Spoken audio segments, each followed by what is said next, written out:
We come to our time of devotion.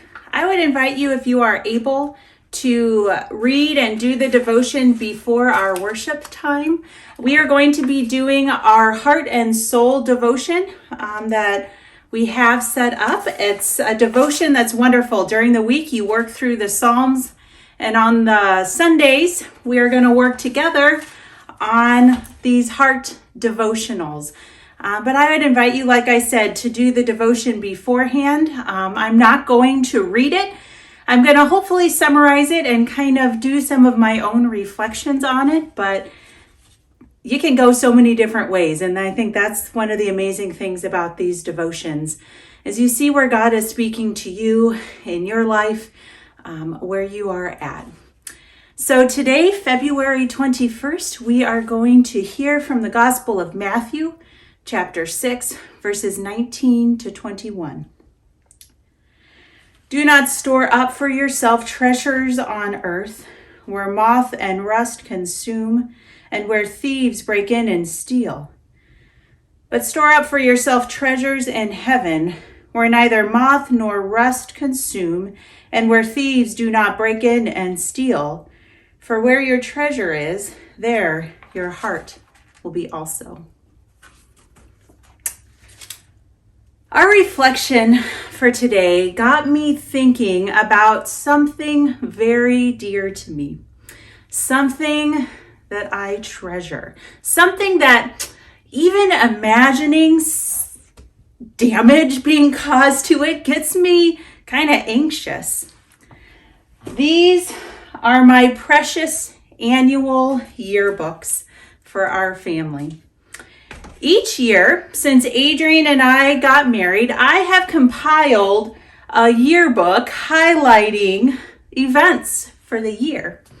And if there are any special events, like the birth of a child or some really fun trip, I make a book for that too. But I have to be honest with you.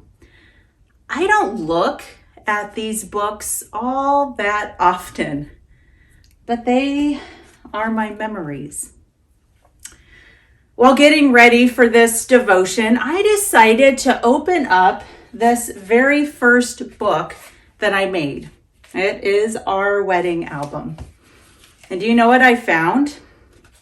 The binding is beginning to detach a little bit. I have to admit, when I first looked at that, it sent me into a bit of a tizzy. Do not store up for yourself treasures on earth where moth and rust consume and where thieves break in and steal. Have you ever had one of those times when it seems like the text is speaking directly to you at the ideal time? That's what happened for me. And our devotion for today uses a similar story to talk about earthly and heavenly treasures too. And it points to the fact that these things that we put so much value into, at least that's how I am with my books, they aren't actually worth all that much. Even if it does cost me a pretty penny to make, create, and send these books. But the real value is the memories that they connect us to. I mean, these books, when I open them, they don't, memories don't kind of flood into me. Those memories are already there, but they point to those special moments and all these times, these things that our family has experienced for almost 12 years of marriage. Jesus, like he does so much, uses his lessons to instruct us, not by telling us what to believe. Instead, Jesus uses these to challenge us, to question our motives, to give us a pause moment, to step back and to look at what is truly important to us, right? Maybe it's a way of looking at things in a different way. Asher might say, sneaky Jesus. we are reminded that treasures are easily damaged when we place them on those physical things. And when we are challenged, what happens then to our heart when those physical things are damaged? I mean, we collect, we stockpile, we bury ourselves in stuff that we tell ourselves we need. I'm going to do this. I do this more often than I care to admit, right? I might need these things just in case, we tell ourselves. This lesson that Jesus imparts onto us, he does this a number of times throughout his teachings. He's challenging us to shift our focus from the earthly to the heavenly. But how do we store up those heavenly things? I think we've all heard the saying, you can't take a U-Haul with you to heaven, right? These yearbooks take me to special times, and I make them each year. But each year I debate whether it's worth spending the time and the money for something we don't really open up all that often. But I continue to do it because of the memories that they bring up for me, those special times, the good ones, the bad ones, the happy ones, the sad ones, the challenging ones.